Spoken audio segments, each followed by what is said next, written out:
Boa noite. Boa noite. Boa noite. Que bom, boa noite, boa noite, boa noite. Deixa eu ver aqui, meu povo tá entrando. Débora, Isabela Rodrigues, Larissa, Lucas, Mike, Pedro, Rogério, Tainá. Ainda tem mais gente aí para poder entrar. Cadê esse povo, meu Deus? Ana Carolina entrou. Ei, Ana. Vejamos. Vamos aqui, o pessoal entrando. E aí, gente, tudo bem com vocês? Tudo bem, graças a Deus. Que bom, gente, que bom, graças a Deus. Ótimo. Que bom, que bom, que bom. Doida para as aulas voltarem logo, não estou aguentando mais aula online. Você imagine eu. Ai, Deus. A gente sente falta. Oi, Débora. Essa coisa de aula online não é para mim, não. Eu falo que eu sou velha já. Ô, Débora, não tem, essa questão não é questão de idade, não. É porque o contato é outra coisa, não é? É verdade. Imagine eu que estou na docência há 15 anos. Eu sinto maior falta, porque o que eu acho gostoso é de estar ali com vocês. A gente sente muita falta. A questão é que, de fato, né, é uma questão que nunca tinha acontecido e que é importante. Mas eu também não vejo a hora. E também da gente finalizar com essa situação, né? A gente, na verdade, fica meio angustiado também, a gente fica com receio do que necessariamente possa aparecer aí, né? É muito triste, é muito ruim ficar nessa expectativa. Tomara, Deus abençoe, que resolva o mais rápido possível para que a gente, todo mundo, possa retomar a vida normal, o curso normal, né? A gente sente muita falta. Só tem uma pessoa que está amando essa vida de quarentena. É o meu filho Gabriel e a minha menina Clarinha. Vocês precisam de ver. Que satisfação. Oh, meu pai, tá deixando a mãe louquinha. Gente, eu vou dar início, tá? Porque aí o pessoal vai entrando ao longo, porque também não é justo a gente atrasar, tá certo? Então, eu vou dar início aqui. Então, sejam todos muito bem-vindos. Uma boa noite a todos.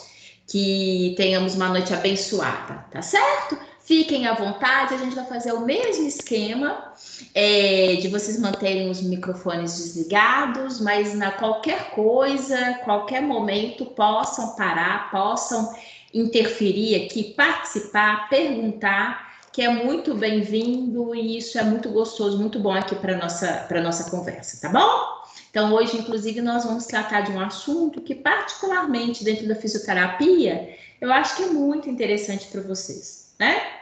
Afinal de contas, nós estamos trabalhando, deixa eu aqui passar para esse cursor de cá. Nós estamos trabalhando com a unidade 2, aí deixa eu mudar também aqui o meu, cadê? Ai, aqui, ó, aqui. Isso.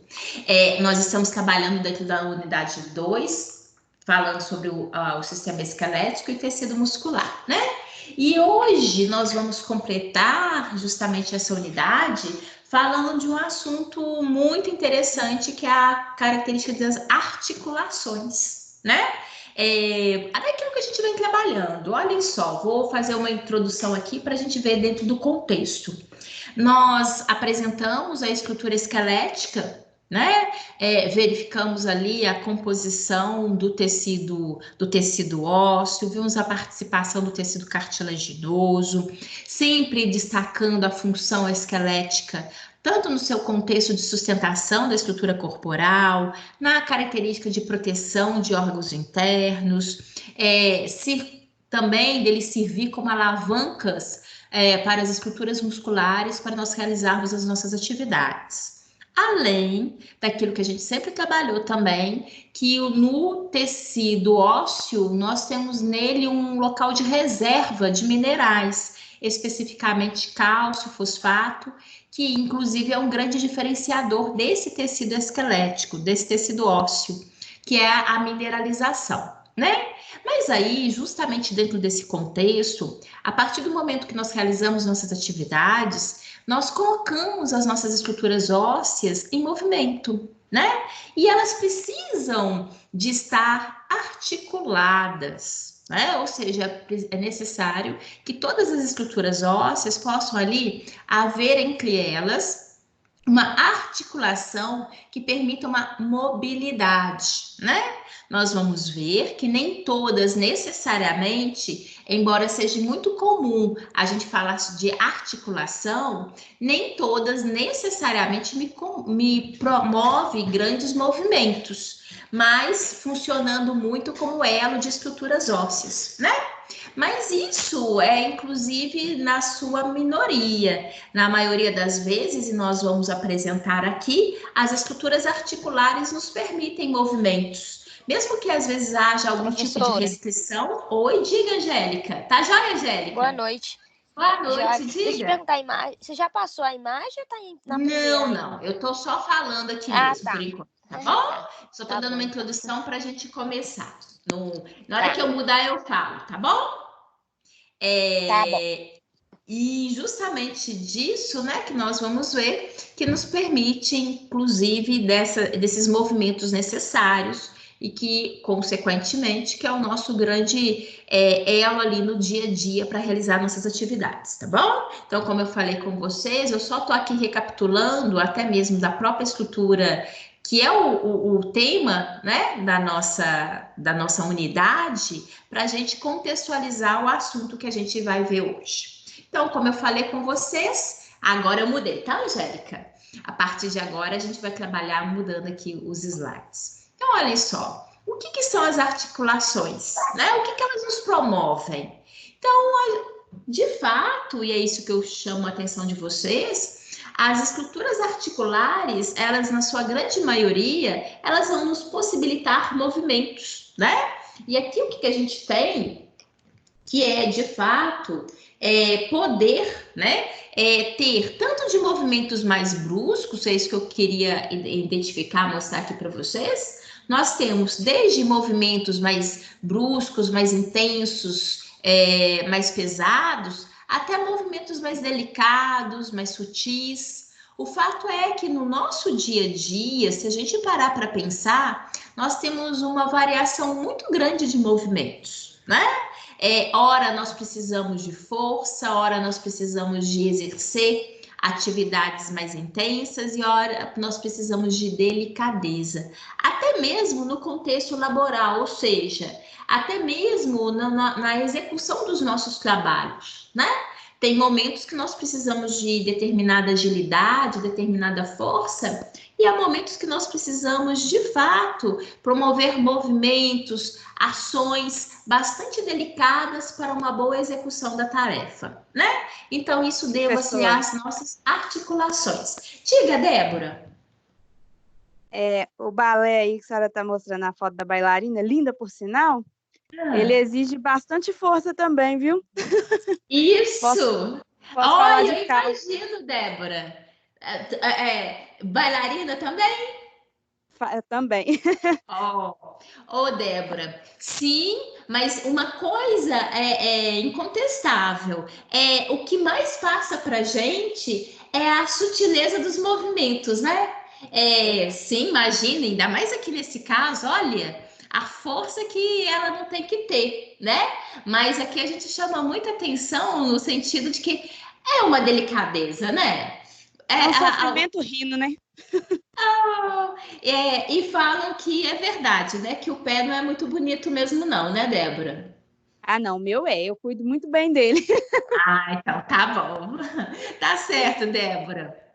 Mas isso, com a observação, tá vendo? A gente descobriu que tem uma bailarina na sala. Então, exatamente isso. Tem toda uma questão de força, mas ao mesmo tempo também o que mais nos passa é uma sutileza de movimentos, né? Ou seja, é tão perfeita a ação que nem nos passa necessariamente que ela está exercendo tanta força, né? Mas é lindo. O fato é que, então, o que nós temos ali? O que são as nossas articulações? Né? Qual que é o conceito clássico que nós vamos ver dessas peças ósseas articulando? São locais de união, né? Imagine, na hora que a gente fala articulação, acredito que a maioria de vocês vê imagens à semelhança dessa, né? São locais de união entre dois ou mais ossos. Nós vamos ter oportunidade aqui, eu até destaco para vocês algumas áreas específicas, algumas articulações específicas, para vocês verem. Há estruturas articulares que nós temos participação de 3 ossos, de 2, 3 ossos, né? Justamente para a realização ali de um determinado movimento, tá? Também é denominado, a região de articular também é denominado de junta, tá? Então, vocês podem observar isso também na literatura, em termos dessa estrutura, enquanto dessa ação articular, também denominam-se às vezes de junta, tá bom? E elas são estruturas realmente muito delicadas da porção esquelética, tá? Olha, se a gente imaginar, inclusive aí, não só a Débora como bailarina, os rapazes talvez aí que realizam alguma prática, talvez o futebol, enfim, às vezes até outros que venham participar, fazer vôlei, né? Enfim, nas atividades, principalmente esportivas, que isso é mais evidente, nós sabemos o tanto que as estruturas articulares, e principalmente essa daqui que está representada nessa imagem, que é a articulação do joelho, é uma das regiões mais frágeis da nossa estrutura esquelética, né? Por quê? Porque ela é aqui que comanda muitos dos nossos movimentos e, consequentemente, em muitas práticas, nós demandamos força, nós demandamos, às vezes, o peso do nosso corpo sobre determinadas áreas articulares. Então, elas realmente, né, elas são estruturas muito frágeis. E ainda assim, mesmo diante dessa fragilidade esquelética, elas ainda persistem com uma resistência muito grande, né? E tem uma área em que elas conseguem garantir uma força muito grande de atividade, né? Então, é muito importante isso, na hora que a gente estuda a estrutura esquelética, a função e o funcionamento dessas articulações, tá? E a gente fala que as estruturas articulares, elas nos apresentam 2 funções básicas.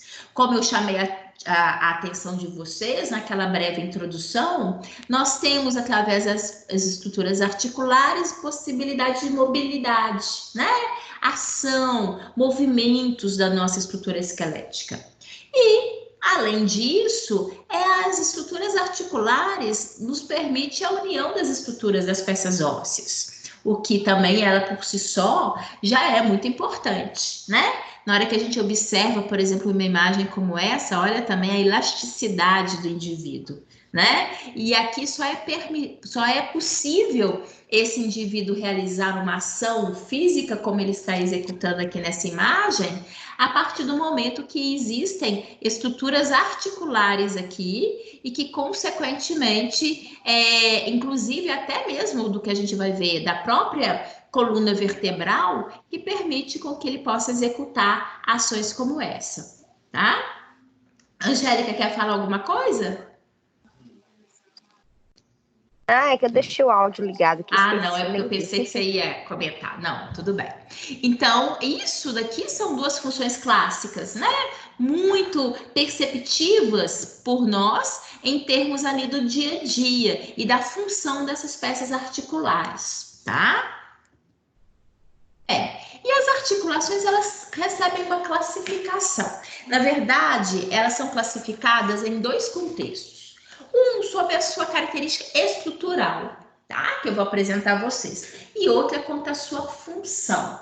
Então, vocês vão ver, eu vou apresentar a vocês as 2 vias, tá?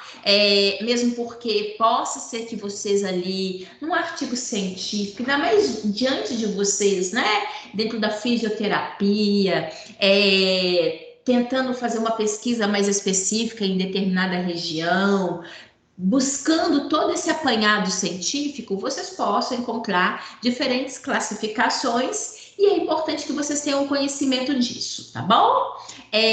Logicamente que nós vamos utilizar, depois eu apresento vocês, a estrutural, ela é a mais utilizada, é a mais empregada, tá? Mas, de qualquer forma, é fundamental para o conhecimento de vocês a apresentação dos dois tipos de classificação das estruturas articulares, tá bom? Então, vamos. Olha só, como que se classifica as articulações no contexto estrutural, né?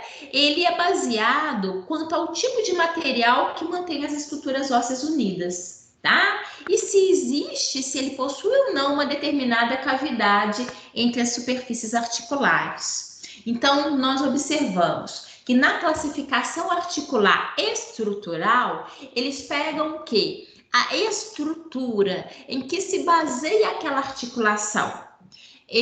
Ou seja, qual que é o material que está ali empregado? Será que é um tecido conjuntivo? Será que é um tecido cartilaginoso? Será que eu apresento um líquido sinovial? Então, é isso que nós vamos ver, tá bom? Então, eu vou apresentar a vocês, e sob esse contexto estrutural, as nossas articulações, elas possam ser fibrosas, cartilagíneas, né? Ou sinoviais. Dá até para a gente imaginar aqui, né? Se ela é cartilagínea, ela é constituída estruturalmente por cartilagem. A articular fibrosa, tecido fibroso, que é tecido conjuntivo, tá? E a sinovial, nós vamos ver, tem a presença de uma membrana e de um líquido sinovial. Então, estou só falando assim, porque se a gente observar a própria nomenclatura da classificação, já me é muito indicativa, tá certo? Então, isso que eu vou apresentar a vocês aqui. E a primeira, né? Uma articulação fibrosa. A articulação fibrosa, em que ela se baseia? Reparem, eu vou chamar a atenção de vocês aqui para a imagem, porque eu acho que a imagem, se a gente guarda a imagem, é muito fácil a gente buscar as características teóricas da classificação. Então, olhem só, primeira coisa, ela é empregada, ela é observada unindo peças ósseas do nosso crânio. Então, dá para a gente imaginar aqui que eu vou ter muita mobilidade. As nossas peças ósseas da nossa estrutura craniana permite grande mobilidade? Sim ou não? Não, isso mesmo. Não, isso, gente. Quero ouvir a voz de vocês. Saudade de vocês. Então, não, isso mesmo, né?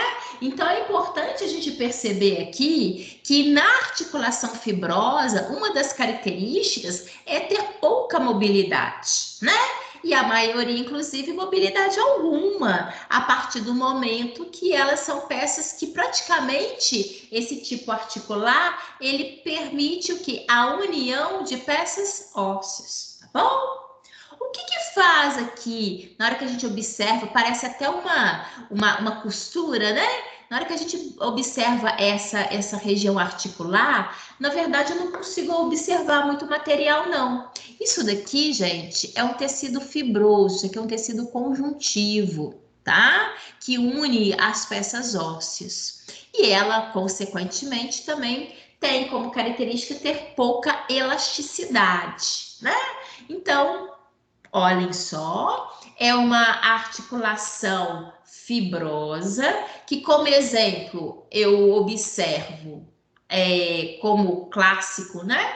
A região, a união das peças ósseas, e eu consigo perceber que eu tenho pouca mobilidade, aqui no caso específico, inclusive nenhuma, é constituída por tecido conjuntivo e tem pouca elasticidade. Eu coloco aqui essa estrutura craniana, embora ela não seja o único exemplo de articulação fibrosa, não. Eu coloco para ilustrar, mas porque eu acho que ela nos remete muitas das características, tá bom? Mas nós vamos ver que é a articulação fibrosa, característica do ambiente craniano, é a articulação fibrosa do tipo sutura. Então, é por isso, inclusive, essa terminologia nos dá, né, essa menção de que parece que ele está costurado, olhem só, né? Parece que houve uma sutura. Então, é isso que a gente fala. É uma articulação fibrosa do tipo sutura, que aí sim, esse do tipo sutura, ele é exclusivamente dos ossos do crânio, tá bom? Bem, tem articulação fibrosa também observadas em outras peças ósseas, tá? Como assim? Bem, a articulação fibrosa que possa unir uma tíbia, uma fíbula, como estão aqui representadas, né? É do tipo sindesmose, ou seja, uma classificação em que eu tenho, nesse caso, pouca mobilidade, tá? No tipo sutura não tinha nenhuma. Aqui, no caso, ela tem pouca mobilidade, ou as peças ósseas são unidas por uma estrutura de ligamento e presença de tecido conjuntivo ou tecido fibroso, tá bom? E ela, então, ela é uma articulação fibrosa do tipo sindesmose. E isso, né, aqui presente para gente, no caso, o exemplo, a tíbia e a fíbula, mas temos outros, radiúna também, tá? Então, são articulações, ou seja, união entre duas peças ósseas, em que eu tenho pouca mobilidade, onde eu tenho pouca elasticidade e que é observada a presença de tecido fibroso, tá? Já ia falar isso aqui agora, professora. Aí eu vi a imagem e entendi. Ok, quem está falando, Pedro? Diga, É Pedro, mas você quer fazer pergunta? Pode falar. Não, é porque eu já ia perguntar, só que na hora que eu fui perguntar, você falou, eu ia perguntar que no antebraço também tinha. Só que você já complementou aí. Isso, tá? Radiúna também, tá, Pedro? Bem, aqui. Professora. Oi, pode falar. Diga, Giovana. É o Giovana? Perdão, desculpa. Pode repetir? Sou eu, Giovana? Diga, pode dizer, Giovana. É que gostaria que a senhora, se pudesse, repetir novamente a parte anterior.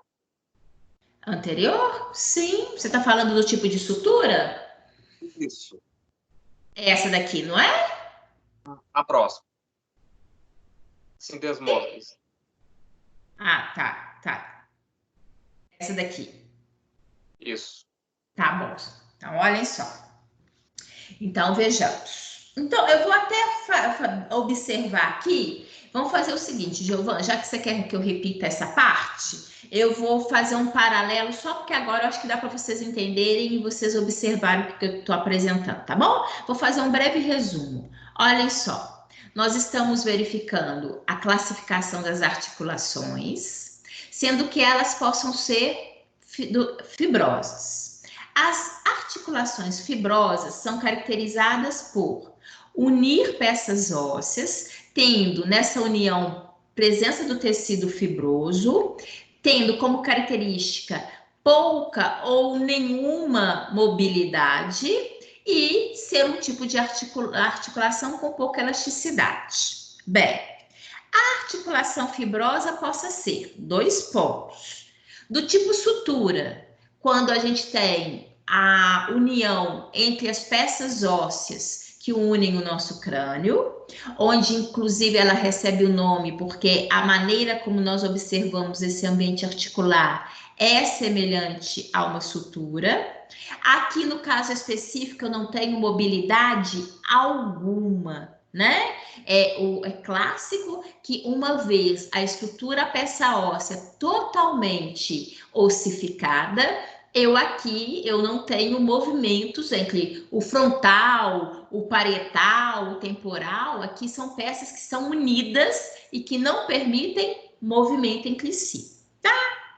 Agora, a articulação fibrosa, ela também possa ser, além de sutura, ser do tipo sindesmose. E aí, o que se baseia?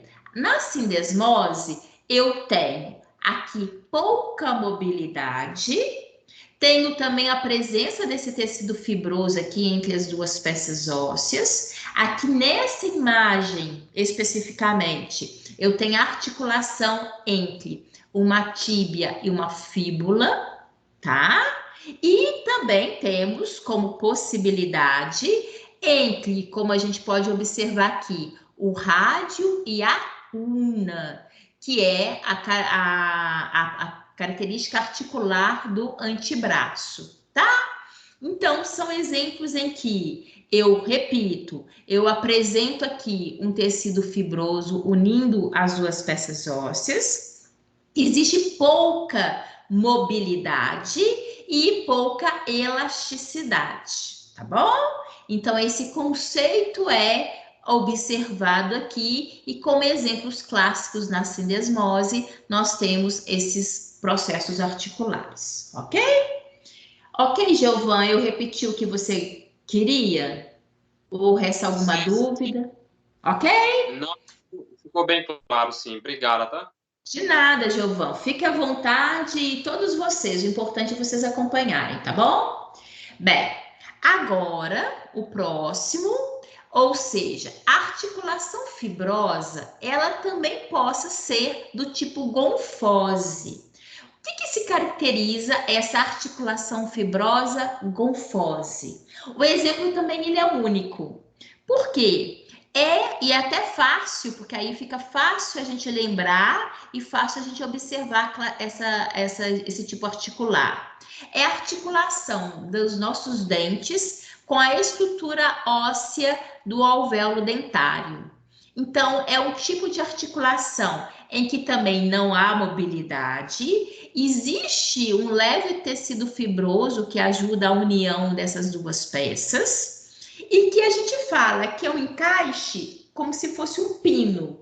Então, é uma estrutura que se encaixa perfeitamente à peça óssea, que aqui no caso é o alvéolo dentário, e que é do tipo pino em tomada.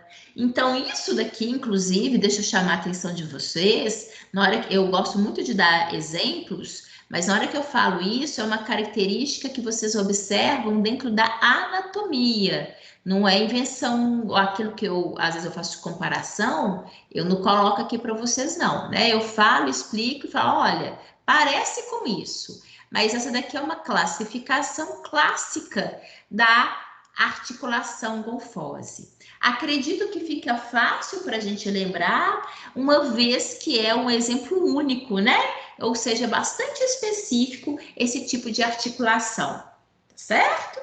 Então, olhem só para a gente observar. Nós estamos apresentando a articulação fibrosa, nós vimos a articulação fibrosa do tipo sutura, como exemplo os ossos do crânio. Vimos a articulação fibrosa sindesmose, que é aquele que são conectados por estruturas de ligamento, como exemplo tibifíbula, radiuna.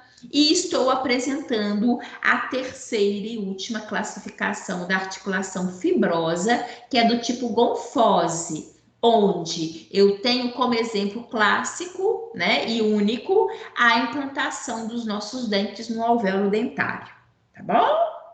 Bem, então, a articulação fibrosa, ela foi apresentada. Agora eu vou apresentar a vocês aquele segundo tipo de classificação estrutural, que é a articulação onde eu tenho a presença de tecido cartilaginoso, tá bom? Só é a mesma até observação, só que um desenho grande para vocês guardarem, tá? Essa implantação, reparem aqui, né? Precisa de fato ser uma estrutura articular muito intensa para manter-se essa arquitetura realmente fixa, né? Inclusive porque a estrutura do nosso dente, ela constantemente é susceptível ali, tem hora que a gente dá umas, né? Quer abrir uma lata uma garrafinha de refrigerante no dente. Tem hora que a gente exagera, né? Enfim, e deixa eu tirar esse cursor daqui, senão parece que é cárie. Bem, então, como eu falei com vocês, agora eu vou apresentar o tipo de articulação quanto ao material que apresenta tecido cartilaginoso. Então, a articulação cartilagínea, tá? O próprio nome é sugestivo, né? Eu coloco até a imagem aqui pra gente, mas acredito que isso seja, na hora que a gente fala, tenho certeza que todos vocês aí já devam ter imaginado aonde é que eu observo esse tipo de articulação, né? As estruturas ósseas presas por um tecido cartilaginoso. Então, tem clássico, né? O que eu acho que vem mais à mente de todos nós, que é a junção entre as nossas peças vertebrais, ou seja, perfazendo a nossa estrutura da coluna vertebral, nós temos os discos cartilaginosos, né? Com a exceção, só para a gente recordar, que a primeira e a segunda vértebras cervicais não tem a presença desse tecido cartilaginoso, tá bom? Bem, olhem só, esse tipo de articulação é um tipo de articulação em que não existe, né, nenhuma cavidade articular entre as peças. Como exemplo também, pegando aqui na imagem, a união, né, dos ossos do quadril, lembrando que aqui eu tenho o ilho, aqui eu tenho o isquio e aqui eu tenho o pubis, tá? Então, só para a gente recordar, é sempre muito importante, na medida do possível, a gente poder recordar na anatomia, né? E aqui a gente tem o osso sacro e aqui o cóccix, tá? Mas, bem, o que o autor está nos mostrando aqui nessa imagem? Eu tenho a presença de tecido cartilaginoso unindo duas peças ósseas, tá? Que nós denominamos de sínfise. Bem, aqui nós percebemos que, inclusive, não me confere muita mobilidade, não, né? Mesmo a coluna vertebral, nós temos um certo limite, obviamente, para poder exercer movimentos ali entre essas peças ósseas, tá bom? Bem, e aí vem a famosa articulação sinovial, tá? A articulação sinovial, vocês vão ver que ela tem como característica permitir a união de duas peças ósseas, né? Mas nós vamos verificar que nessa união eu tenho a participação de uma cavidade. Olhem só, nessa imagem aqui, depois eu até coloco mais para vocês, mas nessa imagem, esse ambiente aqui, ó, é uma região de uma cavidade onde, inclusive, tem a presença de um líquido, que é o líquido sinovial. Então, de todas as articulações, nós vamos ver que as articulações do tipo sinovial, onde eu tenho a presença da membrana e do líquido sinovial, é o tipo de articulação que me confere a maior possibilidade de movimentos. Então, na hora que eu falo da articulação do joelho, a articulação do cotovelo, enfim, são sempre articulações que me permite um universo muito grande de movimentos, tá bom? Então, é um tipo de articulação clássica e absolutamente compatível a movimentos. Eu aproveito a oportunidade, porque eu acho que é sempre bom a gente reforçar esses conceitos, mostrar para vocês que na articulação do joelho tem um envolvimento. Diga, Pedro. Desculpa eu interromper um momento da aula, mas é só para te avisar uma coisa. Aqui na minha cidade está com um problema na energia. Se caso eu sumir, foi devido à queda de energia, tá bom? Tá certo, Pedro. Eu te agradeço avisar, tá? Tá. Vou ficar torcendo que não falta energia, não, mas eu entendo. Ok. Tá bom? Por aí choveu hoje, porque aqui hoje também tá. Choveu, eu também logo pensei nesses tipos de dificuldade. Tá um tempo fechado, querendo chover. Tá. Então tá avisado. Tá, Pedro? Tá ok. Vejamos. Então, olhem só aqui, mostrando para vocês na articulação do joelho, o envolvimento aqui das peças ósseas, né? O que a gente tem? A participação específica nesse ambiente do fêmur, tá?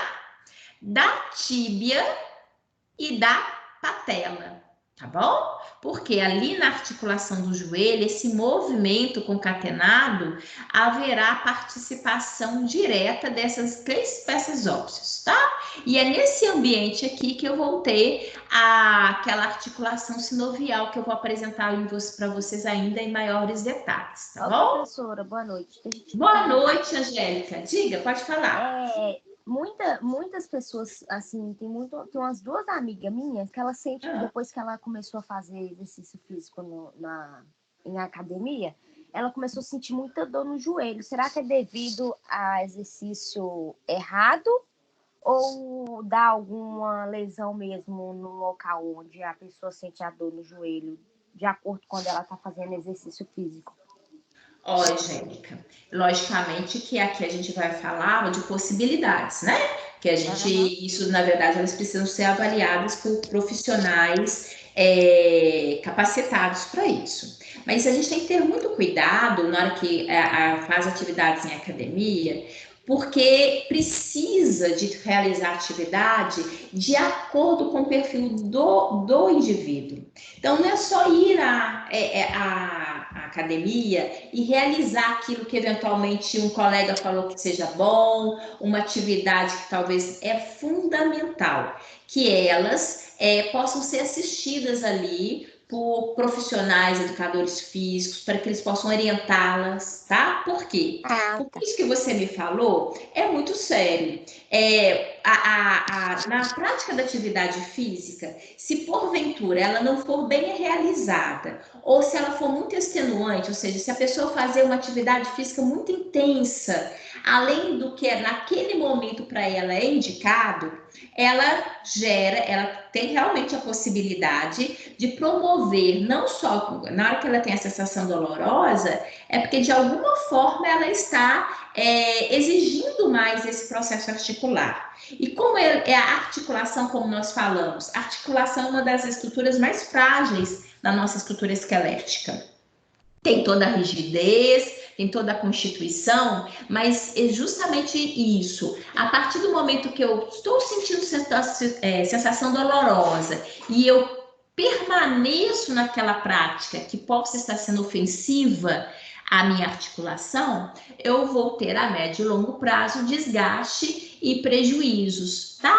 Então, eu realmente acho que aí no caso, não é comum elas, lógico, se eu for começar a fazer a prática hoje na academia, eu vou chegar amanhã com o corpo todo dolorido, porque eu sou sedentário. Então, o meu organismo em si vai precisar de acostumar. Mas se a pessoa já está ali no dia a dia e está com uma dor pontual, né? Não é porque ela é pontual, é como se você direcionasse o seguinte, ó, está havendo um desgaste ou uma sobrecarga de atividade nessa área.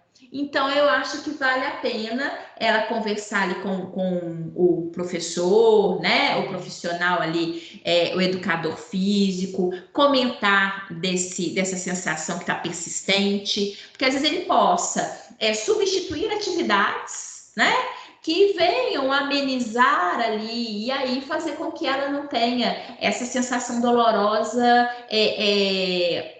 constantemente, que é isso que é o grande esse é o grande detalhe que eu acho nessa conversa. Principalmente se isso se mantém, né? Hoje, amanhã, mantenho, continuo, enfim, isso sim me dá preocupação a ponto de, às vezes, causar nelas prejuízos mais sérios de futuro. Tá bom, Angélica? Oriente elas. Mas no caso, ela foi no médico e, tipo assim, o médico passou, acho que umas 10 ou 15 sessões de fisioterapia para ela. Você acha que resolve nesse contexto aí todo, dessa dor que ela sente? Na verdade, eu não tenho condições de questionar a conduta médica, né? Mas a questão é que também não adianta ela realizar a fisioterapia e se às vezes aquilo que esteja promovendo, que foi a causa, né? Porque também para ela já ir na fisioterapia, porque ela de alguma forma está necessitando, ela vai ter que então de alguma forma isso controlar as atividades também nessa academia. Então é fundamental, é importante, então realizar a fisioterapia, já que ele inclusive já prescreveu, sim, mas lá na academia os profissionais que estão ali precisam saber que ela inclusive está nesse processo de tratamento, para que ela também lá, porque senão ela é tratada na físio e continua com às vezes um motivo do desgaste na academia.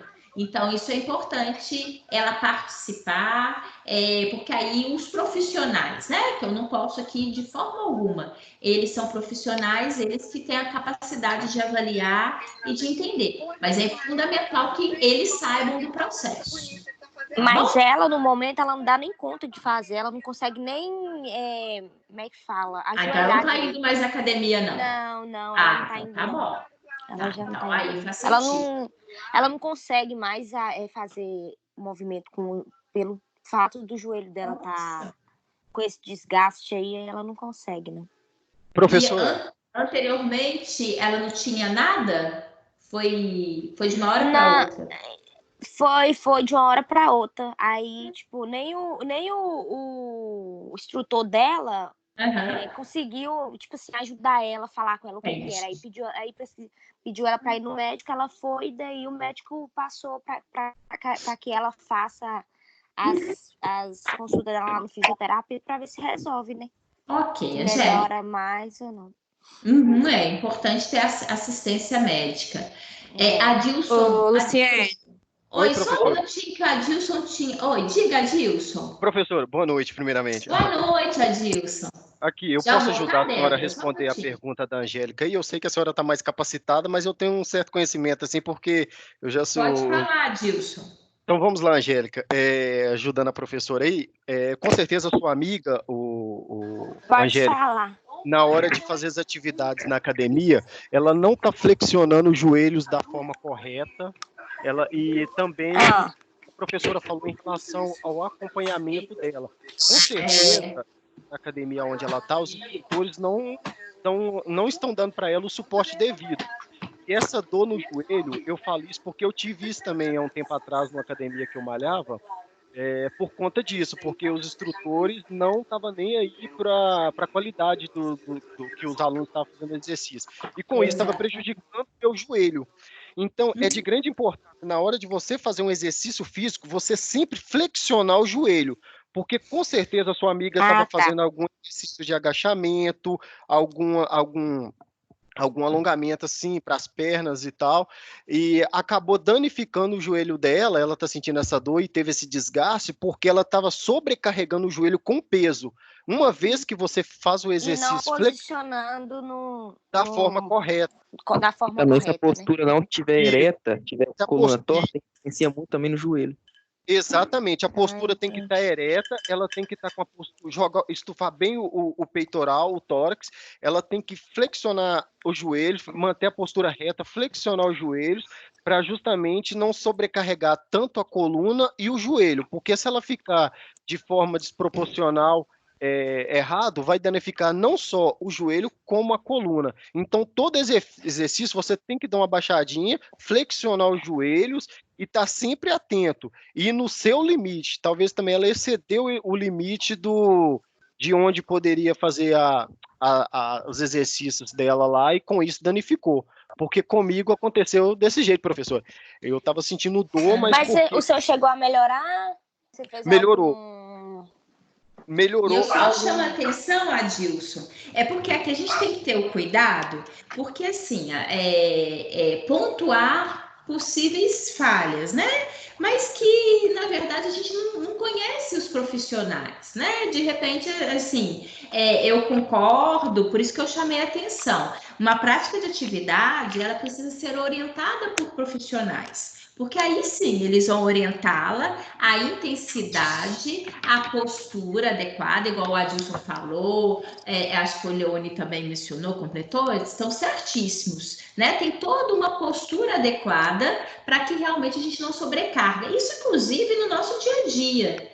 Mesmo no ambiente doméstico, né, pequenas atividades que nós realizamos, a característica da postura e da flexão ela é muito importante. E também até mesmo chamar a atenção, Adilson, que também me passou à mente, uma outra característica também, que não sei, né, não conheço o seu caso, mas o que possa também levar a um desgaste muito grande na articulação, também é um peso, um sobrepeso, né? Indivíduos que naturalmente também já tenham um peso excedente, possa gerar um desgaste maior nessa articulação, principalmente a articulação do joelho, né? Afinal de contas, tem ali toda uma sobrecarga do nosso peso corporal. Então, um conjunto de fatores que possam, de fato, viu, Angélica, que a gente não tem como pontuar especificamente, até mesmo por características éticas. Não, mas deu para entender, um pouquinho. Uma possibilidades. Tá certo? Só para finalizar, professora, mas é isso mesmo, porque tem que ficar atento, porque muitas vezes também a pessoa quer ganhar peso, quer ganhar corpo, quer ter um resultado legal, só que o resultado bacana para o corpo, ele não vem de um dia para a noite, ele vem gradativamente, ele vem lentamente. Então, muitas vezes a pessoa chega ali e quer colocar, por exemplo, o instrutor coloca na ficha lá também, é claro que a senhora falou aí da questão da ética do profissional. Muitas vezes tem o erro do profissional, mas também tem a falha do aluno. Então, o que acontece? Pegando meus amigos que são instrutores, porque eu tenho muitos amigos que são dessa área da educação física e instrutores também, personal também, então eles me orientam muito sobre isso. O cuidado, não exceder. Se tá lá na ficha para colocar 20 no supino, é 20, não colocar 40. Tem gente que chega e quer colocar 60. Então fica achando que já vai dar resultado de um dia para o outro. Isso, não é o peso que dá o resultado, Angélica, é a forma de fazer o exercício concentrado, entende? Isso. Então é isso. E fazer bem e adequadamente, né? Exatamente, professor. Exatamente, gente. Desculpa aí, tem. Ok. Não, obrigada, muito bem-vindo. Obrigada, Angélica. Eu acho que foi o Leone e o Giovan também, né? Obrigada, eu acho que é isso mesmo. E porque o que sempre é o meu convite que eu faço a vocês, que a nossa aula em live tenha sempre a participação, que vocês sempre se sintam à vontade para poder participar, tá bom? Enfim. Mas então vamos continuar aqui, ou seja, de tudo isso, desse universo que foi falado, pontuado ali pela Angélica e completado por todos, chamar a atenção e o cuidado, né? Uma vez que, como nós vimos desde o início, são áreas realmente que, embora elas consigam suportar pressão, mas elas são estrategicamente locais muito susceptíveis a diversos tipos de lesão ao longo da nossa vida. Afinal de contas, nós estamos constantemente realizando atividades e, como mencionado, não só na academia, mas no nosso dia a dia também, né? Até mesmo imaginar aquela senhorazinha que nunca foi numa academia, enfim, que está longe de imaginar uma situação dessa, mas em várias práticas do dia a dia, o ganho de peso, né? Situações em que possam exceder e fazer com que as estruturas articulares venham ser prejudicadas ao longo do tempo, tá bom? Como eu já destaquei para vocês, esse tipo de articulação, que é a articulação sinovial, ela caracteriza-se por a presença de um líquido. E aqui nessa imagem, inclusive, eu acho que fica interessante para vocês observarem, porque o ambiente do líquido é justamente esse ambiente avermelhado que está aqui, tá? Para vocês terem essa noção da presença do líquido, esse líquido sinovial. Por que ele é tão importante? Porque ele ajuda a amortecer, ele lubrifica, né? Então, ele acaba facilitando que nesse processo articular haja uma maior mobilidade, né? Então, é uma região onde, inclusive, também nós falamos que tem uma cavidade articular, tá? E nós temos a presença de uma cartilagem do tipo hialina, percorrendo as espécies ósseas. tá? Então, são características clássicas desse tipo de articulação. Nós ainda temos a estrutura membranosa e superfícies articulares. Vocês vão ver? Olhem só aqui nessa imagem. Eu achei ela bonita e coloquei aqui para chamar a atenção de vocês. Reparem que essa estrutura de cápsula, esse envoltório externo, tá? Constituída, inclusive, por uma estrutura membranosa, que é a membrana fibrosa. Nós temos o ambiente sinovial, o líquido sinovial, como eu falei com vocês, perfazendo toda essa área aqui. Nós temos as peças de cartilagem articular, que são observadas, tanto nas duas epífises, né, que correspondem aos processos articulares. Então, nós temos esse conjunto todo aqui, os componentes que regem uma articulação sinovial, tá? Que é justamente essa área que, se a gente for imaginar, ali na hora que uma pessoa, imagina o jogador de vôlei, né? Ele tá ali e ele vai de repente, eu nem sei o termo, né? Se joga ali na quadra e vai com aquele joelho, com todo aquele peso ali na quadra. Imagine o tanto que essa região onde eu tenho a cavidade articular, como ela acaba não sendo, né? Levando pequenos impactos ao longo ali da performance daquele atleta, né? Então, é uma área, obviamente, muito susceptível, do qual rege muito cuidado, justamente por tudo que vocês falaram, inclusive do comentário da Angélica e do Adilson. Olha só, é fundamental que a gente tenha cuidado em termos das atividades, porque eu não estou fazendo atividade só para hoje. Eu preciso de garantir que eu tenha essa articulação saudável para me permitir poder continuar a fazer as atividades das quais eu quero e que preciso ao longo da minha vida. Então, isso que é fundamental.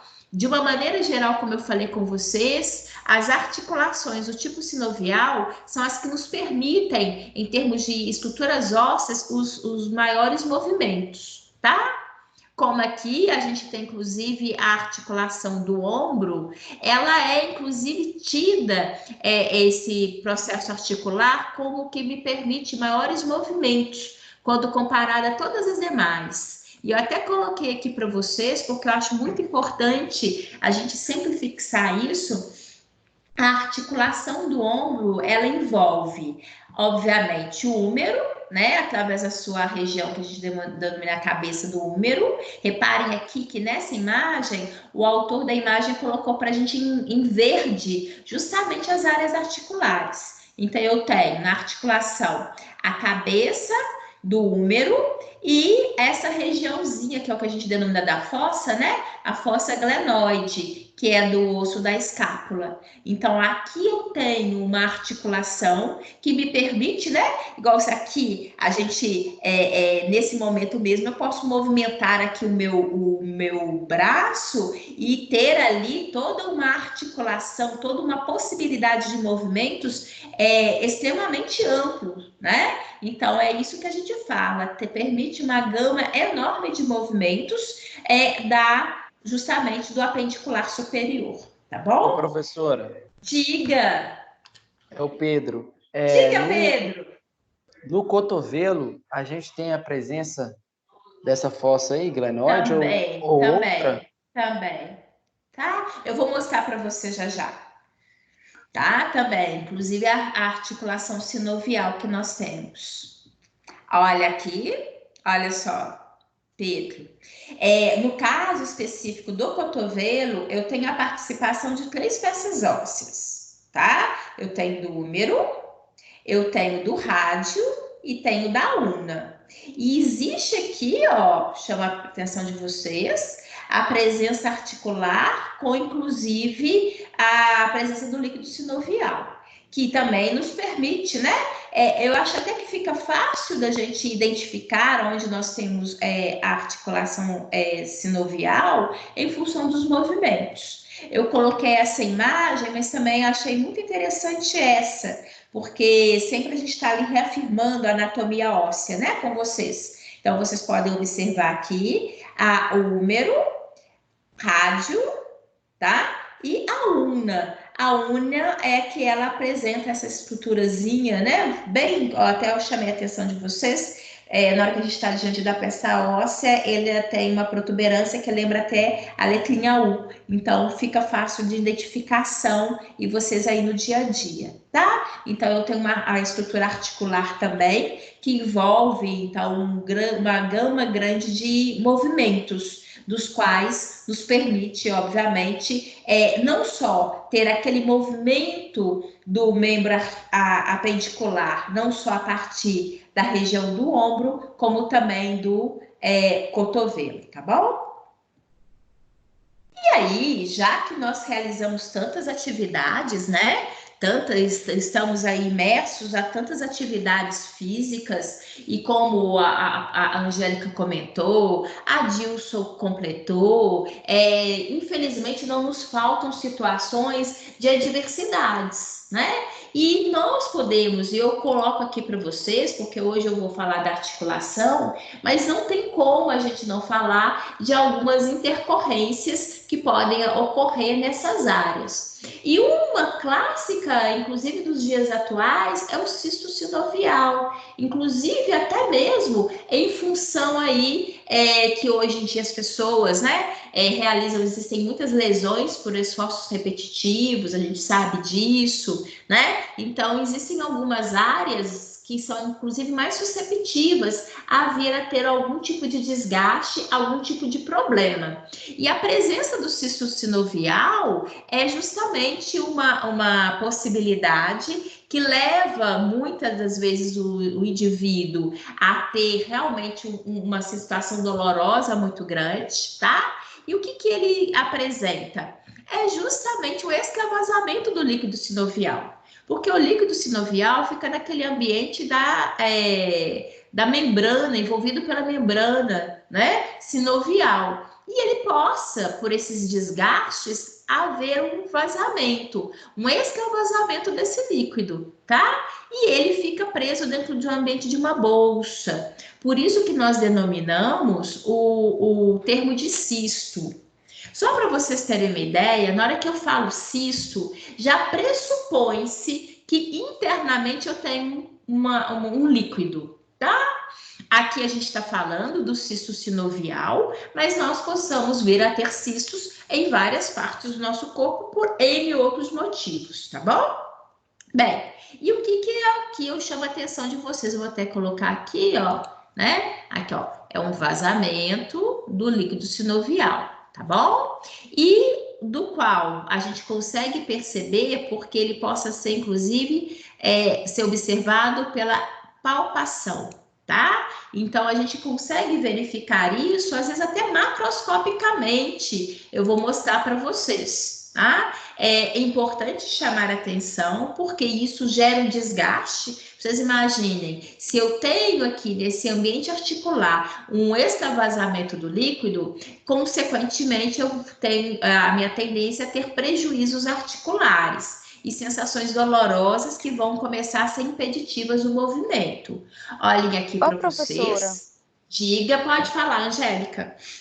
E quando a pessoa sente muita dor no local, vamos supor, no antebraço, aí fala assim, movimento repetitivo. O que causa isso? A vir essa dor que eles sentem assim, todos os dias, no mesmo local? Isso, na hora que a gente fala lesão por esforços repetitivos, né? A própria terminologia, o que leva a isso? Hoje, né? Hoje em dia, com o advento da informática, é muito comum. Inclusive, tem indivíduos que trabalham constantemente só, por exemplo, no teclado. Então, você está ali sempre realizando as mesmas atividades por horas a fio e todos os dias. Então, isso, a gente não comentou sobre um desgaste que possa haver na hora que eu estou lá na academia realizando uma atividade física? Se ela não for bem executada, ela não possa me gerar desgastes e eu sentir sensações dolorosas? Agora, você imagina, no nosso dia a dia, eu também posso realizar atividades, aí você fala, mas aí são atividades mais sutis, mas é constantemente. Então, o que leva a esses problemas são desgastes nas articulações em função de você estar sempre operando da mesma forma e principalmente sem intervalos. É muito importante que as pessoas... Aí você fala, mas eu trabalho assim, é o meu ganha-pão, eu preciso, eu gosto, ok. Mas é muito importante, eles conseguem identificar algumas práticas de trabalho em que aquele trabalhador ele é mais susceptível, né, de ter essa ocorrência de lesão por LER, eles preconizam de que determinado intervalo de tempo o trabalhador tem o direito de se levantar, de exercitar, de fazer um alongamento, né? Porque isso é como se você estivesse aliviando, amenizando o desgaste articular nessas regiões. Porque, quer queira ou não, com o tempo, possa vir até mesmo a ter desgaste entre as estruturas cartilaginosas e ali atrito entre as peças ósseas. O que realmente vai acontecer é um cenário particular, que tem que ser avaliado com cada paciente que está ali com aquela queixa clínica específica. Mas o fato é que as LES são fruto desses esforços repetitivos por atividades que você faz continuamente, né? E sem parada, sem cuidado necessário, tá bom? Inclusive aí entra o que a gente chama de ergonomia.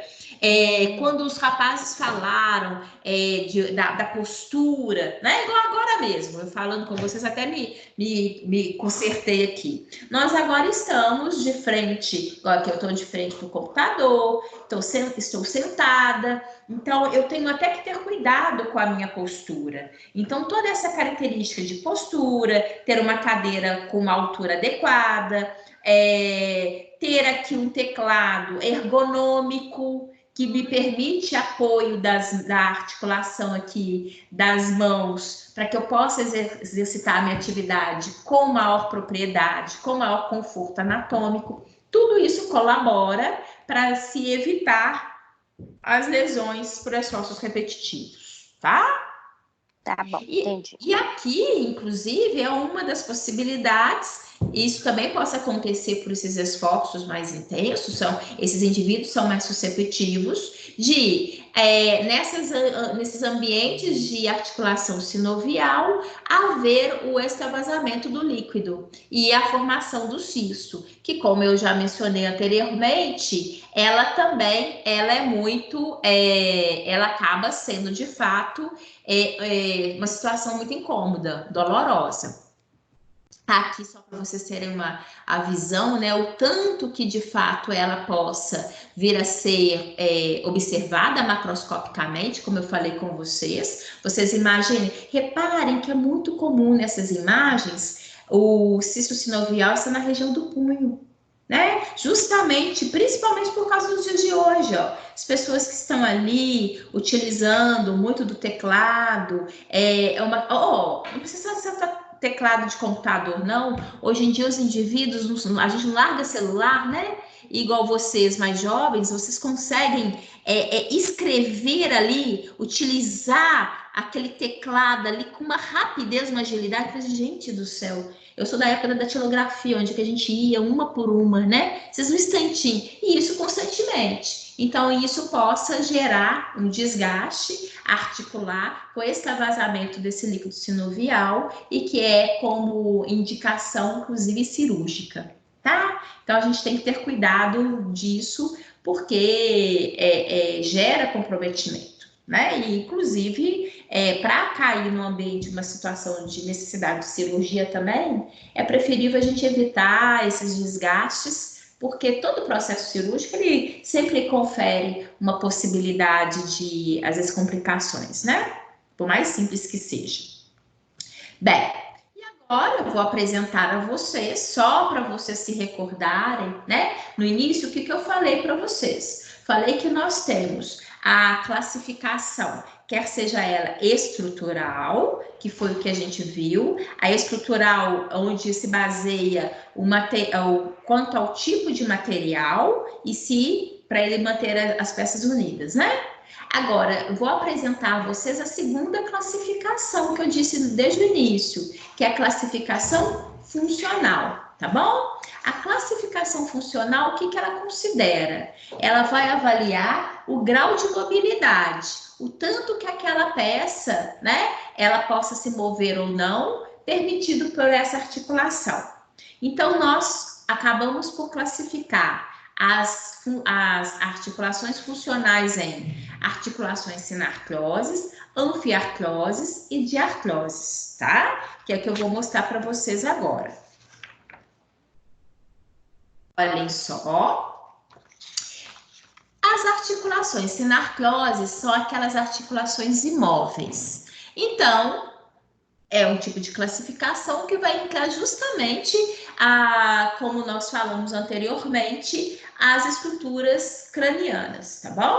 Então, eu quero só chamar a atenção de vocês, porque até então eu estava apresentando a classificação estrutural, e que lá eu tenho agora as mesmas peças ósseas, só que a classificação levando-se em consideração a mobilidade, tá? Como eu falei com vocês. Inclusive, de início, eu chamei a atenção. Olha, eu vou apresentar as duas porque vocês possam, dentro de um estudo mais específico, dentro de um artigo científico, o autor pode empregar e é importante que vocês tenham conhecimento dela, tá bom?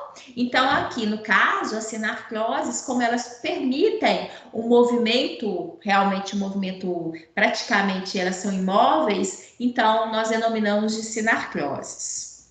As anfiarcloses são aquelas que me permitem uma mobilidade muito pequena, que é o caso das semimóveis, que o exemplo clássico é o movimento da coluna vertebral. Hoje até comentei com vocês anteriormente, falei, olha, a coluna vertebral, ela me permite movimento sim, mas os movimentos são movimentos regulados, né? Então, ela é considerada uma articulação semimóvel, por isso nós denominamos elas de anfiartroses. Temos as diartroses, que são aquelas que permitem os grandes movimentos, são aqueles movimentos mais intensos. Só para a gente observar, né? Só para a gente caminhar, aqui a sinarcloses, lá era uma articulação fibrosa anteriormente, as anfiarcloses era do tipo cartilaginosa, e essa daqui era do tipo sinovial. Tá? Só para contextualizar, para vocês perceberem. Então, depende-se muito da classificação em relação ao que você quer analisar.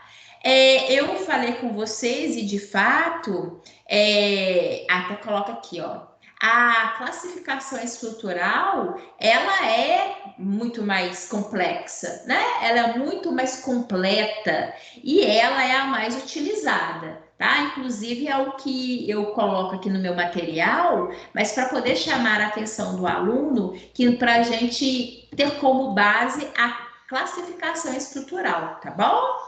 Aqui eu pulei só para ver na linha de raciocínio, mas eu gosto dessa imagem porque ela sintetiza a via articular funcional, ela é muito sintética, né? Ela é muito reduzida. E aqui ela reduz a classificação como um todo. Nesse caso, a classificação funcional, nós temos as sinarcloses, como exemplo clássico, as peças do crânio, justamente porque elas são peças imóveis, tá? Nós temos aqui a anfiarclose, que ela se caracteriza por ser aquela articulação semimóvel, que nós temos a articulação das peças do quadril e também da coluna vertebral. E a diartrose, que é a que me permite uma articulação com grande mobilidade, que aí, inclusive, é a maioria das nossas articulações, né? Das quais nós temos ali do joelho, do ombro, do cotovelo, né? Que são clássicos aqui pra gente, que conferem grandes movimentos. Então, como eu falei com vocês, É importante que nós tenhamos conhecimento, é importante que a gente saiba disso, principalmente para vocês dentro da fisioterapia, né? Afinal de contas, daqui a pouco vocês estão aí trabalhando em alguns assuntos bastante específicos e na hora que vocês fazem um apanhado de determinado assunto, aparecerão para vocês artigos inclusive de várias vertentes. Então, é sempre muito importante vocês terem um conhecimento para poder realmente conseguir entender o que está ali sendo proposto, tá bom? Mas nós vamos utilizar como nosso padrão a categoria estrutural, que ela é mais ampla, ela classifica de uma maneira muito melhor, inclusive, né? Muito mais, mais contextualizada, e eu acho que para vocês ela vai ter, inclusive, uma prática muito maior também, tá certo? Certo. Professora. Diga. É o Mike. Só uma Oi, dúvida. Mike. Diga, Mike. A artrite e a artrose seria a degeneração dessas articulações? Isso. Inclusive, eu vou apresentar já, viu, Mike? Vou apresentar, tá certo? É justamente degeneração articular, dentro das patologias articulares, tá certo? Eu vou nem estender não, porque é justamente o que a gente vai trabalhar agora, tá bom, Mike? É isso mesmo. Tá bom, obrigado.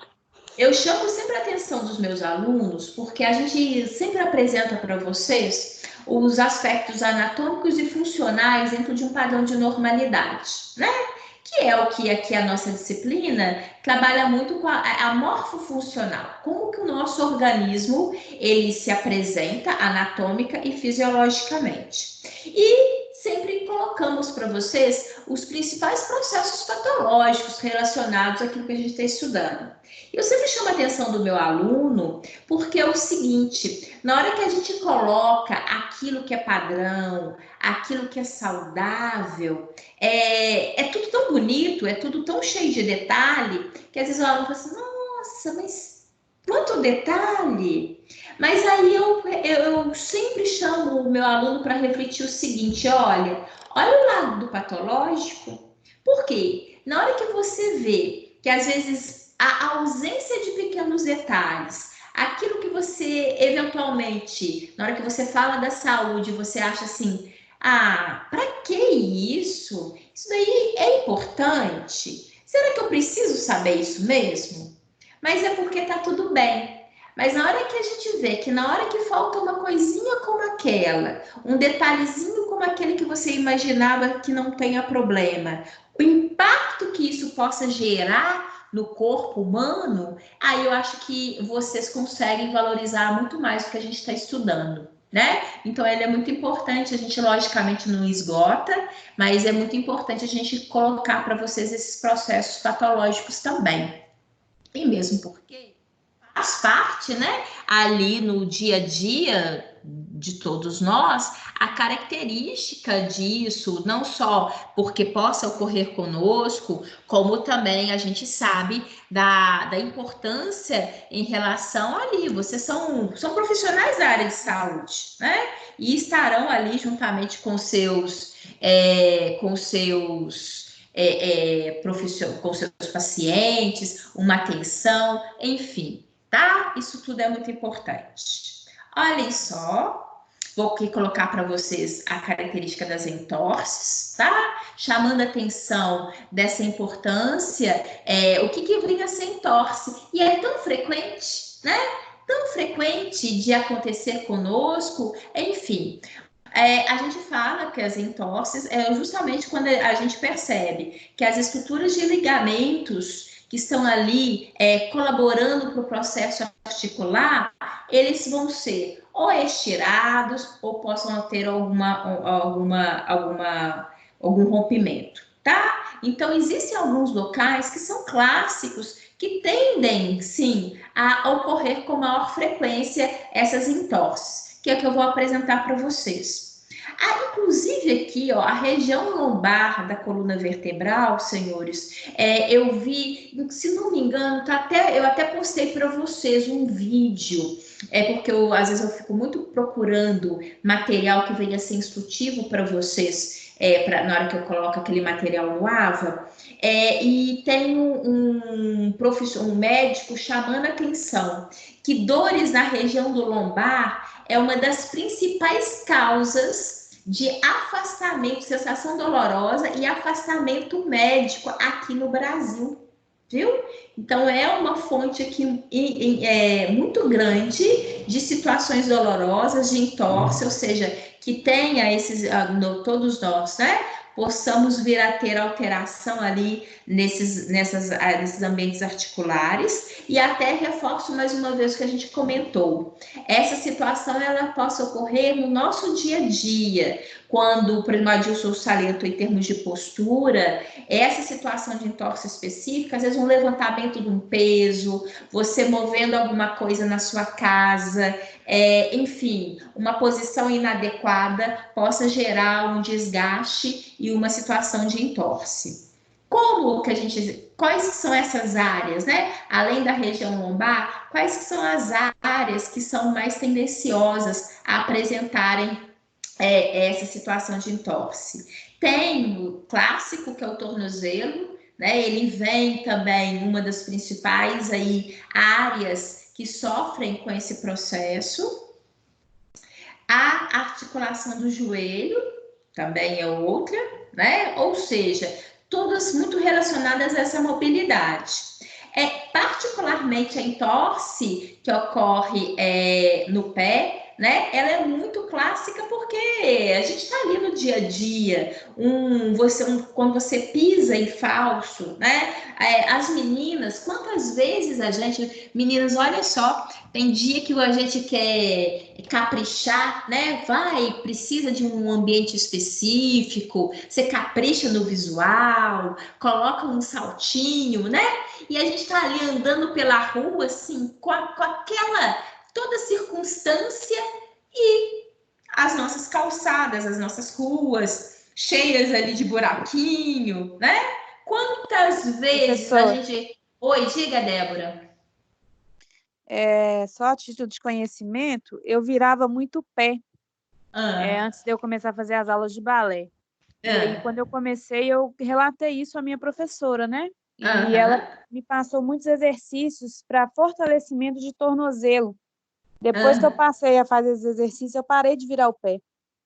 Pode ser ligamento, pode ser frouxidão no tornozelo, né? Falando de fortalecimento mesmo, quando a pessoa vira muito pé. Sim, poder fortalecer, né? Isso é bom falar, Débora. Inclusive, atividades que venham colaborar para isso, né?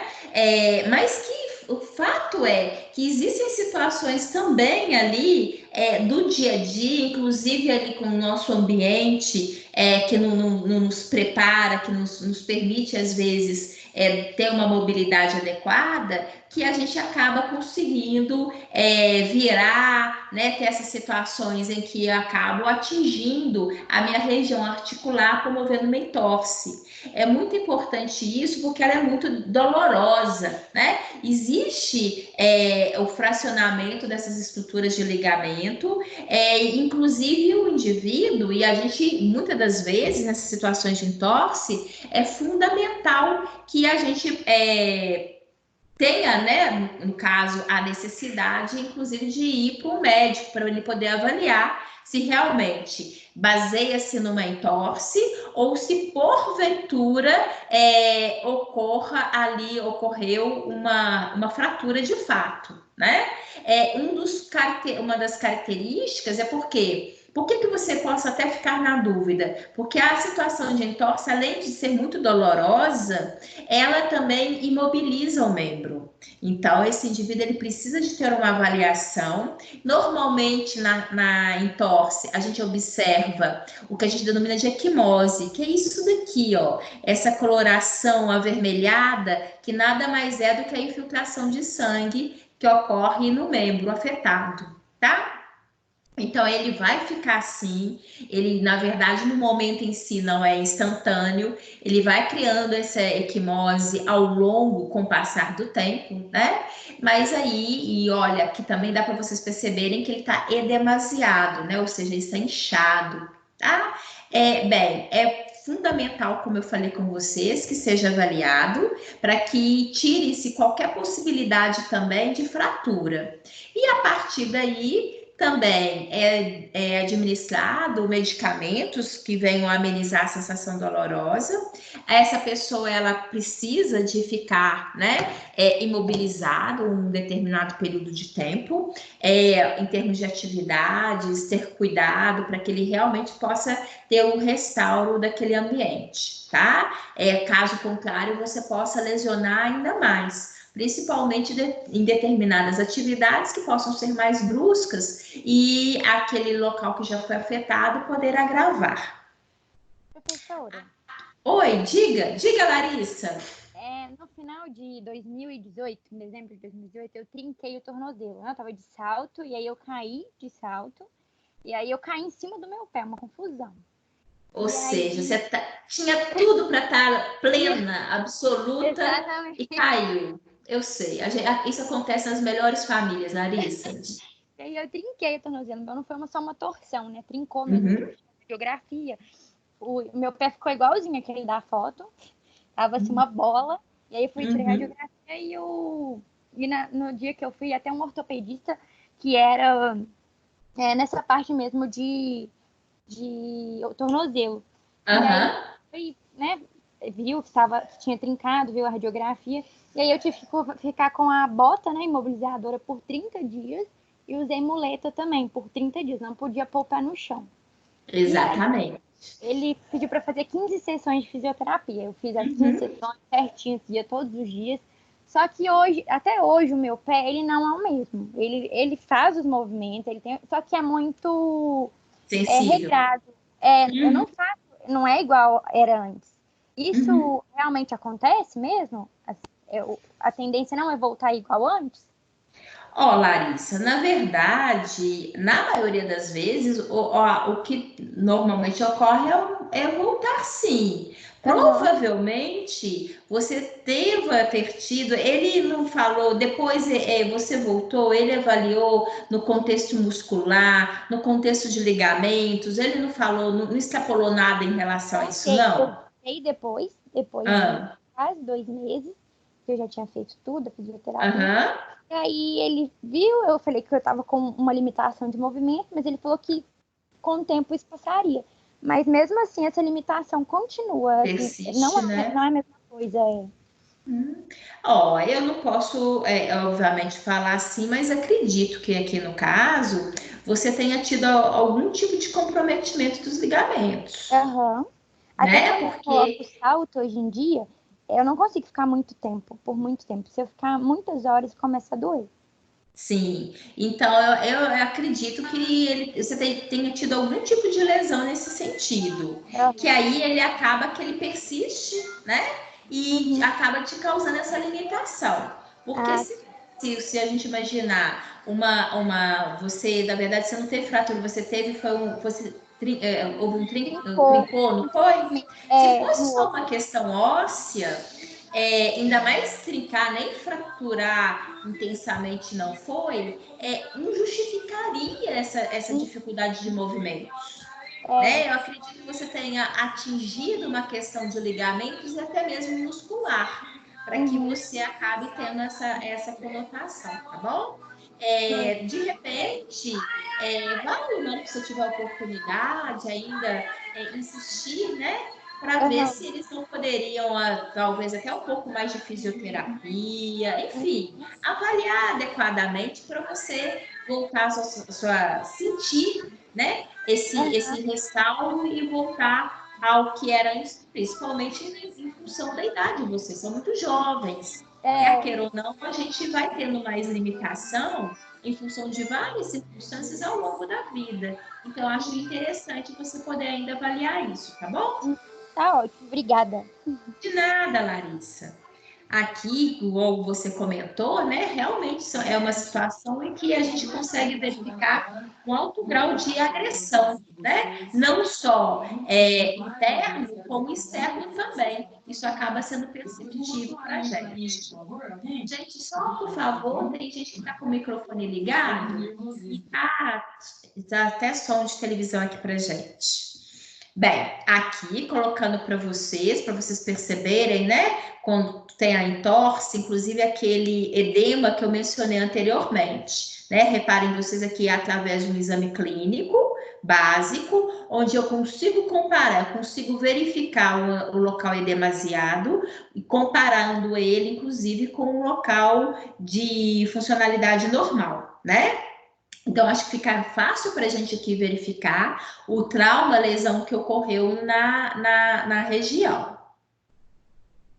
Bem, eu vou apresentar a vocês, lembram que o Mike até comentou, né, sobre artrite. Eu falei assim, olha, eu nem vou estender, vou chamar atenção aqui para vocês adiante, tá? Por quê? Porque a gente vai tratar sobre isso. É uma questão que acomete muito, de fato, cada vez mais. Vocês vão perceber que é uma queixa clínica muito contundente. Chama atenção de uma maneira específica, inclusive para variar, nós mulheres, né? Ô, gente, é incrível como que a gente vira e mexe, apresenta alterações patológicas e nós nos colocamos ali naquele cenário e conseguimos verificar o tanto, né, que nós às vezes somos mais susceptíveis. E mais uma vez, no caso da artrite, as mulheres são mais tendenciosas a apresentarem também, tá bom? Então, eu vou começar aqui com vocês, só quero saber se vocês têm alguma dúvida daqui, né, para trás, para a gente não caminhar com nenhuma outra queixa, nenhuma outra dúvida de vocês. Alguma pergunta, algum questionamento, por favor? Diga, Pedro. Sou eu, Pedro. Eu só queria que você voltasse rapidinho, você falar da entorse, porque eu voei aqui, desculpa. O que é verdadeiramente a entorse mesmo? Porque eu imaginava que a entorse era, quebrei um osso no tornozelo. Não. O que você tem? O que caracteriza a entorse? É quando, por alguma atividade, algum esforço, né? Você observa que daquele local da articulação, onde nós temos estruturas de ligamentos, né? Nós sempre temos ali estruturas de ligamentos, estruturas cartilaginosas, estruturas conjuntivas, que venham compor a estrutura articular. Então, a entorse quando nós percebemos, onde há percepção, através de algumas atividades, práticas, ocorrências que possam vir a ter com a gente, onde há um estiramento ou uma ruptura da estrutura de ligamento. Ou seja, isso daqui, ó, Pedro. Reparem aqui que nesse ambiente articular, tá? Nós percebemos que esse indivíduo, houve aqui, inclusive, uma ruptura do ligamento. Então, isso daqui é uma entorse. Ou seja, ela não se caracteriza por fratura óssea. Não é a estrutura óssea, mas sim essa parte tecidual que compõe os ambientes articulares. Inclusive, aí você possa vir perguntar, Luciane, se ocorre isso nessa região, por que eu observo esse dano, inclusive macroscópico, que eu consigo verificar isso a olho nu? É porque com aquele movimento, normalmente a entorse, ela ocorre através de movimentos bruscos, e até eu comentei com vocês, através, às vezes, de atividades que nós realizamos, inclusive no nosso dia a dia, sem nos preocupar com a devida ergonomia, com a devida postura, ou seja, situações das quais todos nós estamos susceptíveis e que, por alguma maneira, por alguma força a mais, eu acabo podendo gerar, como eu falei, agravos às estruturas de ligamento externo. Mas quando isso ocorre, para ter ocorrido esse dano interno, eu também forcei a estrutura muscular que envolve aquele membro. Afinal de contas, os movimentos que ocorrem na nossa estrutura corporal, ele é fruto da peça óssea, dessa estrutura articular, que é aquele ambiente interno, mas que eles servem de alavanca para as estruturas musculares. Então, já que eu tive aquele movimento brusco que atingiu internamente e promoveu algum dano aos ligamentos, consequentemente, antes de chegar lá, essas estruturas musculares elas também sofreram agressão. E se a gente recordar, juntamente com essa estrutura muscular e esse tecidual aqui externo, eu tenho uma riqueza de vasos sanguíneos que acabam também podendo sofrer agressão. Então, na hora que eu tenho ali agressão à vascularização, rompimento de pequenos vasos, né? Possa acontecer isso que a gente denomina de equimose, que é essa rouxidão, né? Que essa presença, inclusive, é uma hematose, logicamente, que essa infiltração de sangue que a gente observa, que é um conjunto da obra.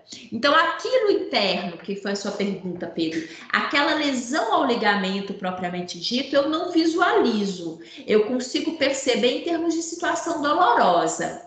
Aquilo precisa, na verdade, de uma radiografia para que tenha uma avaliação e que o médico possa fechar o diagnóstico, né?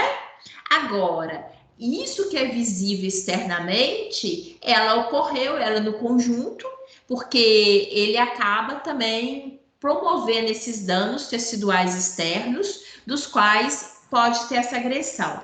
Inclusive, uma outra característica, porque do edema, né? Porque a partir do momento que você também, com essa entorse, com esses movimentos bruscos que acabou proporcionando danos físicos, estruturais àquele membro, você também acaba comprometendo a parte vascular, sanguínea e linfática. Então, eu acabo também tendo ali um ambiente, presença de sangue, um acúmulo de líquido, né? Porque esses tecidos, eles vão ficar, inclusive, tem até ter processos inflamatórios. Enfim, o fato é que isso gera esse desconforto todo e promove essa aparência que no conjunto da obra, juntamente com a avaliação de raio-x, retirada a possibilidade ali de fratura, você chega à situação de entorse, tá?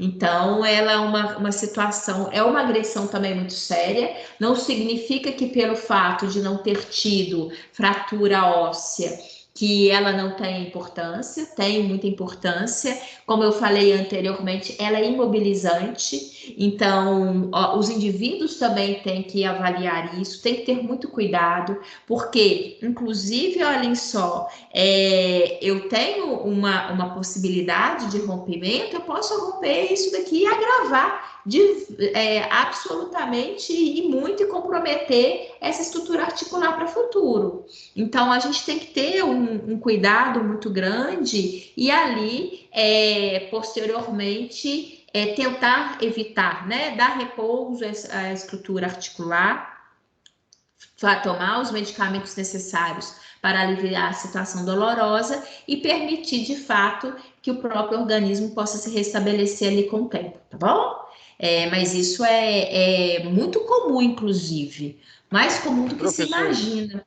Diga, Dilson. Desculpa te interromper. Pode falar, Dilson. Eu tô aqui batendo a cabeça, aqui, tentando lembrar, encontrar um nome para fazer a pergunta à senhora, mas talvez a senhora possa me ajudar me dar a resposta aí. Tem uma cirurgia que se faz no peito assim da mão para refazer o nervo de uma doença que dá devido ao desgaste do tendão e tal. Muitas das vezes essa cirurgia em algumas pessoas elas têm um resultado significativo, só que em outras persiste a dor e também às vezes acontece até da pessoa perder os movimentos da mão, como que chama? O Adilson, vou te ser sincera, eu não sei. Aí é muito específico, não. Eu posso até depois procurar saber com o pessoal da físio, num contexto mais específico. Não você. A mãe de um amigo meu fez essa cirurgia assim, perto do pulso, aqui logo abaixo, na palma da mão mesmo. Ela fazia muito movimentos, trabalhava, utiliza muito as mãos, entrando nesse contexto da conversa que você está falando de utilizar as mãos. E ela teve esse desgaste no tendão. Aí ela começou a sentir muita dor, aí ela teve que se submeter a uma cirurgia. Só que Deve ser do nervo radial, não. Eu possivelmente, não sei se ela tem eu não sei se ela tem um nome técnico para isso, mas pelo que você está falando, lembra-se muito a essa possibilidade de realmente ter uma cirurgia, justamente porque é muito traumática essa lesão do nervo radial. Mas, assim, se ela tem um nome técnico específico, Adilson, aí eu realmente não sei. Não. Aí seria muito específico mesmo. Tá bom, então. Obrigado. De nada. Oi, Giovan. Diga. No caso da dúvida do Adilson, não seria a sutura do tendão, que é a tendorrafia? Giovan, sinceramente, aí essa parte mais específica aí, eu não vou falar que sim, eu não vou, senão eu posso falar alguma coisa errada. Eu prefiro, se for o caso, eu realmente procuro saber para falar para vocês um termo técnico correto, viu? Porque realmente eu não saberia falar. Depois eu vou perguntar ali no grupo se as meninas sabem me indicar de uma maneira específica esse termo e tiro para vocês essa curiosidade depois, tá bom? E nos termos técnicos de enfermagem, geralmente a cirurgia, que é a sutura do tendão, quando há um rompimento, é a tendorrafia. Mas vamos esperar a sua pesquisa. Porque quando eu prefiro chegar e falar com vocês que não sei de fato do que falar aqui e falar coisa errada, né? E como eu falo com vocês, tem coisas que elas são muito específicas, muito técnicas. E aí eu realmente não sei. Eu prefiro procurar saber e voltar com a resposta para vocês depois. Tá combinado? Joia. Bem. Professora. Diga. Quem é? Tamara, boa noite. Oi, Tamara. Diga, Tamara. O ato de estralar os dedos prejudica o líquido sinovial? Como que funciona? A gente não tem ele nessas articulações dos dedos? Não tem, não tem maiores prejuízos, não. Tem muita fala em relação a isso, Tamara. A gente só tem que ter cuidado, é o seguinte, porque tem pessoas que fazem isso com uma prática muito grande, né? Muito sistemático. Aí não é interessante porque você, na verdade, você está forçando a região articular, né? Então, se você tiver isso como prática, como uma prática muito constante, isso possa promover dano da mesma forma que se eu sobrecarregar qualquer região articular, eu corro o risco de promover agressão. Mas não significa que o estalar dos dedos, isso de uma maneira geral, eventual, venha causar prejuízos, não. Tudo essa questão que nós mencionamos anteriormente. Todos os excessos que, porventura, a gente possa promover nas nossas regiões articulares, a gente corre o risco de lesões, sim. Mas isso em qualquer região, e aí não é diferente. Mas não significa, numa situação eventual, não confere maiores prejuízos, não, tá? Tem muita gente que fala, não pode. Não é isso. Você não pode ficar com a mania mesmo, toda hora, ir ali forçando, fazendo, porque uma hora você, da mesma forma que se eu toda hora eu ficar mexendo e sistematicamente com a minha região articular, por exemplo, do pulso, eu vou chegar uma hora que eu possa realmente promover algum dano, alguma lesão, tá? Em função disso mesmo. Mais alguém? Obrigada. De nada, Tamara. Mais alguém? Gente, então vamos fazer o seguinte, que está na hora do intervalo. Na volta eu retorno com artrite. Tá combinado? Vão dar um lanche, vamos ao banheiro para a gente poder voltar já já. Beijão para vocês.